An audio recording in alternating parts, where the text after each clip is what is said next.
वैसे तो क्या कुछ नहीं बन सकता आलू से, मगर मैं कुछ ऐसा इंटरेस्टिंग बनाऊंगी सोचा भी नहीं था। पक्की बात है, 4-5 समोसे खाकर तो आपका दिल नहीं भरेगा, क्योंकि ये मिनी समोसे बनते ही इतने टेस्टी हैं।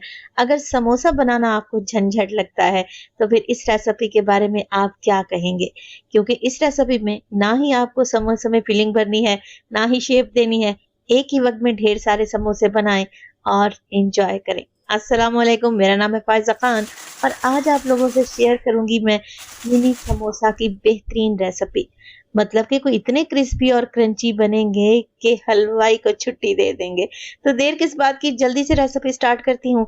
आप ऐसा करें, रेसिपी आपको जरा सी भी अच्छी लगे ना तो लाइक भी कर दें। तो एक्सीलेंट किस्म के मिनी समोसे बनाने के लिए सबसे पहले तो मेरे पास है 2 कप के बराबर मैदा। मैदे में शामिल करूंगी मैं हाफ टी स्पून के करीब नमक और तकरीबन हाफ टी स्पून अजवाइन डाल रही हूँ। अजवाइन से बड़ा ही अच्छा टेस्ट आता है। आप इसमें सफ़ेद ज़ीरा भी डाल सकते हैं। बस जी कुछ भी नहीं करना। इसमें शामिल करेंगे 1/3 कप के बराबर घी। तो 2 कप मैदे को अगर वजन में देखें तो 300 ग्राम के बराबर होगा। अच्छा, घी को मैंने हल्का सा मेल्ट करके डाला है। वैसे आप इसमें ऑयल भी डाल सकते हैं, मगर घी से जो टेक्सचर आएगा ना समोसे का, यकीन करें हलवाई की छुट्टी कर देगा। तो आपने करना ये है कि अच्छे तरीके से घी को मिक्स कर देना है मैदे में। इतना अच्छे तरीके से मिक्स करें कि मुट्ठी बंधने लगे। तो ये पहला मेन पॉइंट है परफेक्ट किस्म का समोसा बनाने के लिए। तो देखिए मुट्ठी बंधने लगी है ना। अब मैं रूम टेम्परेचर का पानी ले लूंगी और थोड़ा थोड़ा पानी ऐड करते हुए डो गूंद लें। डो ना तो बहुत ज्यादा हार्ड होनी चाहिए और ना ही बहुत ज्यादा सॉफ्ट होनी चाहिए। जैसे नॉर्मल रूटीन में हम रोटी चपाती के लिए आटा गूंदते हैं, उससे थोड़ी सी सख्त रखें। 1 से 2 मिनट के लिए मुक्की लगाकर डो को नीट कर लें और बस जी यही कुछ करना था। समोसा बनाने के लिए हमारी डो रेडी है। आज जो समोसे की रेसिपी मैं आपको दूंगी, यकीन करें आपका दिल खुश हो जाएगा, क्योंकि इसे बनाने में नो मेहनत है और रिजल्ट आपको कोई इतने बेहतरीन मिलेंगे कि आप खाएंगे और खाते ही चले जाएंगे। तो समोसे की डो गूंद कर मैंने रख दी है। अब यहाँ पर आधा किलो के बराबर मेरे पास आलू है। आलू को मैंने छीलकर बॉईल किया और बॉईल करने के बाद ठंडा कर लिया। चलें जी, अब आलू को मैश कर लेते हैं। मैशर की मदद से मैश कर रही हूँ, वैसे आप ग्रेटर की मदद से आलू को ग्रेट भी कर सकते हैं, क्योंकि आलू में मुझे कोई भी बड़ी गुठली या डल्ली नहीं चाहिए। आलू अच्छे तरीके से मैश हो जाएं तो इसमें 2 से 3 टेबलस्पून बारीक कटा हुआ प्याज डाल दें। कुछ हरी मिर्चें डालें। मैं फ्रेश लाल मिर्च डाल रही हूँ और इसमें ढेर सारा हरा धनिया डालें। अच्छा, ये जो आलू की फिलिंग बना रहे हैं ना समोसे के लिए, इसको तड़का लगाने की या पकाने की भी ज़रूरत नहीं है। नमक शामिल करेंगे हाफ टी स्पून के बराबर। इसके अलावा कुटी हुई लाल मिर्च half tea spoon, chaat masala half table spoon डालूंगी और इसके अलावा थोड़ी सी कलौंजी भी ऐड करूंगी, जिससे बेहतरीन टेस्ट आएगा। मोटा कुटा हुआ जीरा डालूंगी हाफ टेबल स्पून। अच्छे तरीके से मिक्स कर लें, मगर मिक्स करने से पहले बाइंडिंग के लिए शामिल करूंगी इसमें कॉर्नफ्लोर का। तो ये तकरीबन 3 टेबल स्पून के करीब कॉर्नफ्लोर है। आप इसमें चावल का आटा, ब्रेड क्रम्स भी डाल सकते हैं अगर आपके पास कॉर्नफ्लोर नहीं है।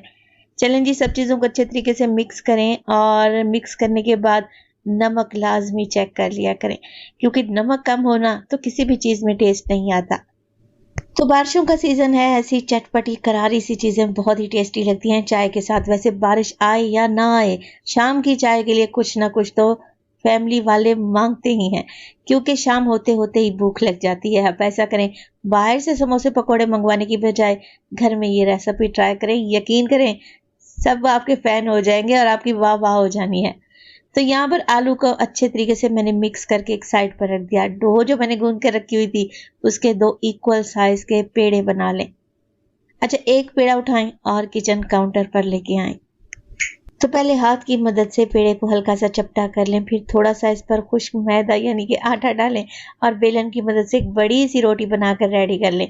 जब तक मैं रोटी बेल रही हूँ, आप ऐसा करें, आपको रेसिपी जरा सी भी अच्छी लग रही हो ना, प्लीज रेसिपी को लाइक कर दें और चटपटे पकवान को सब्सक्राइब भी कर लें। आप सब लोगों का बेहद शुक्रिया। तो देखिए मैंने बड़ी सी रोटी बेल ली है, ना बहुत ज़्यादा पतली है और ना ही बहुत ज़्यादा मोटी है, मीडियम थिकनेस है। अब इसके किनारों को मैं काट लूंगी और एक इवन सा पार्ट निकाल लेंगे। लंबाई में होना चाहिए, ये हल्की सी डो को लंबा बेल लेंगे ना तो परफेक्ट कटिंग होगी। अब जो आलू का चटपटा सा मटेरियल बना कर रखा हुआ था उसे थोड़ा सा ब्लॉक की शक्ल में हाथों की मदद से सेट कर लें।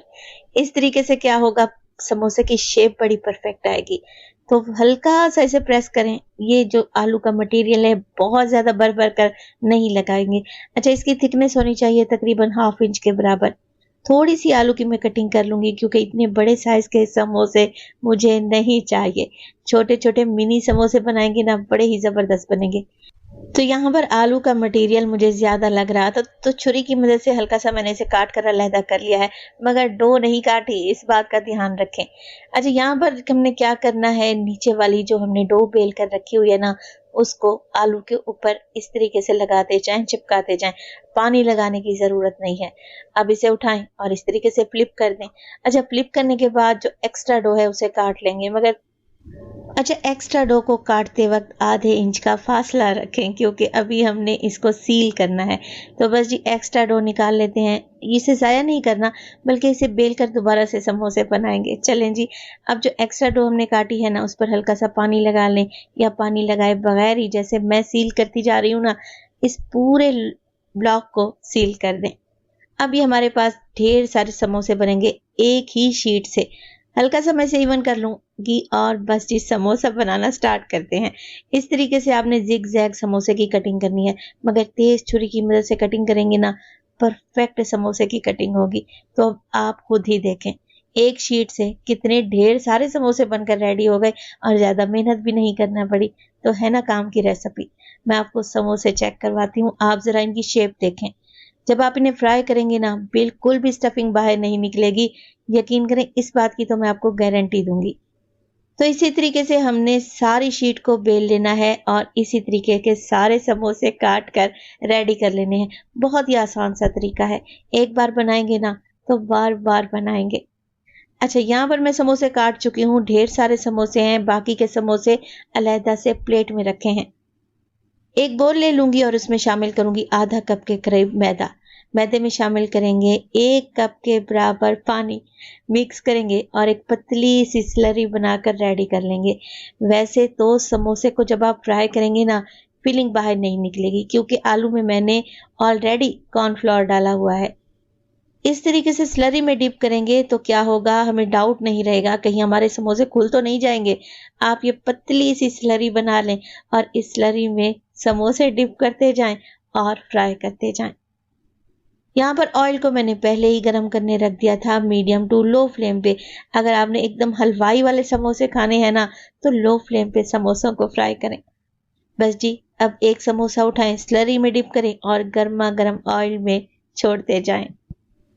तो इसी स्टाइल में हम चिकन के समोसे भी बना सकते हैं। अगर आपको रेसिपी चाहिए तो मैं ज़रूर अपलोड कर दूंगी क्योंकि ये रेसिपी मैं अक्सर अपने घर में बनाती हूँ। अगर मुझे जल्दी और चटपटा सा कुछ बनाना हो ना, तो ये समोसे ट्राई कर लें। यकीन करें, बनाते जाएं और बच्चे खाते जाएंगे। ये कोई इतने ज़बरदस्त बनते हैं। 1 मिनट के लिए तो बिल्कुल भी समोसों को ना छेड़ें और 1 मिनट के बाद इनकी साइड को चेंज कर लें। आप ज़रा चेक करें, ऑयल ज़रा बराबर भी गंदा नहीं हुआ। लो फ्लेम पे इन्हें फ्राई करेंगे 7 से 8 मिनट में अच्छा सा कलर भी आ जाएगा और समोसे क्रिस्पी भी हो जाएंगे। आप ज़रा चेक करें ये कितने क्रिस्पी बने हैं। मतलब कि आप जो बाहर से समोसे लेते हैं वो कितने कॉस्टली पड़ते हैं। घर में आलू या फिर मैदा तो रखा ही होता है। आप इस रेसिपी को एक बार ट्राई करके तो देखें, बाहर से समोसे मंगवाना भूल जाएंगे।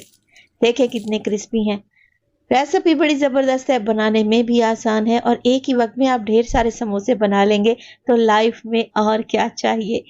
अगर आप कुकिंग की शौकीन हैं तो इस रेसिपी को एक बार तो लाजमी बनाएं और अपना प्यारा सा कमेंट लाजमी दीजिएगा। आपके कमेंट का और आपके फीडबैक का मुझे इंतज़ार रहेगा। तो देखें, लग रहे हैं ना टेस्टी। अपना बहुत सारा ख्याल रखिएगा, फायजा को अपनी दुआओं में याद रखिएगा। मुझे दीजिए इजाज़त। टिल देन, अल्लाह निगहबान।